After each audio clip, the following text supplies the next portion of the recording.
May nag-comment diri bo. Basta? Sus, wala Kaning na nag-comment diri Ano siya nga, Dol, pwede ba i-reveal kung ano ang hanap buhay ninyo? I-rebel? Oo. Kwan, kini ang amo ang pangabuhi. Ay, dali lang. Tagalog, Tagalog ba ini? Diba si Tagalog mo po di para makaintindi po siya kay Tagalog man ang nag-comment alangan karon Bisayaon mo na. Sana po ni si Ros may katawaan na punta nimo karon sige lang makaintindi man sa sakwa kay kwan. Ay, pero mas nami gid nga Tagalogon bo. Kay Tagalog gud ang na-comment. Nga nahangyo gud siya nga pwede ano daw nato nang aton nga hanap buhay. Oo. Rebel. Ti Tagalogon mo gud siya Sige. sige. Dito sa amin sa probinsya, yung bukid namin dito man kami nakatira sa bundok, sa bukid pero hindi masyadong bukid. Mayroon kami na kukunan dito na mga produkto, yung para yung coconut, yan ang coconut. Diyan kami nagkukuha ng pira para pambili ng mga bigas namin. Nakain namin ba?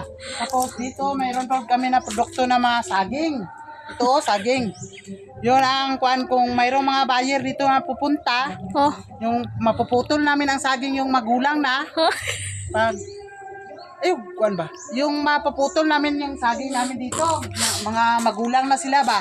Ibibinta namin sa mga buyer. Yun, pagkuha na namin ng binta, hinawakan namin, ayun, papabalit namin ng mga ulam, mga kinakailangan ng mga bata namin, yung mga estudyante, kahit ano, isa pa yung lilibor ako ng mga mais. Kung wala akong time, maglilibor ako kung hindi ako busy. Yung kumakaryada ako ng mga sinako yung mais, malalaki. Tapos dito, kikita yun rin ang mamanok ako ng 2 lang o 3. Ngayon lang ba, lilipay lang ako ba? Kung sa para malilipay lang ako. Malilipay, hindi yung ako, masyadong sugaril. Hindi yun. Parang lang ba, libangan ko lang ba, malilipay lang ako. Okay na yun. Ito, mayroon po kami dito yung may papababoy po kami.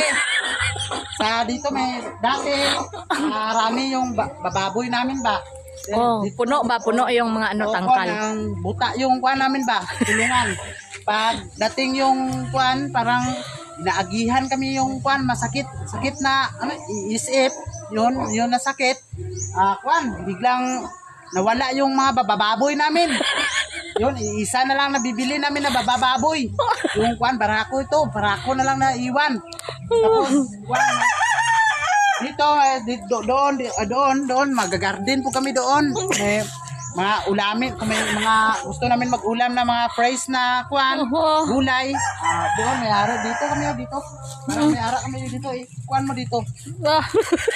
Dito, may ara din kaming dito. Kung wala na kami ging ulam, kung wala na gid, yung last defense namin dito na. Tatangkong na kami. Malalakwa na kami ng tatangkong. Para pang ulam ba? Namin sa ginamos. Sa yung bagoong, yung bagoong sa inyo, sa amin yung ginamos.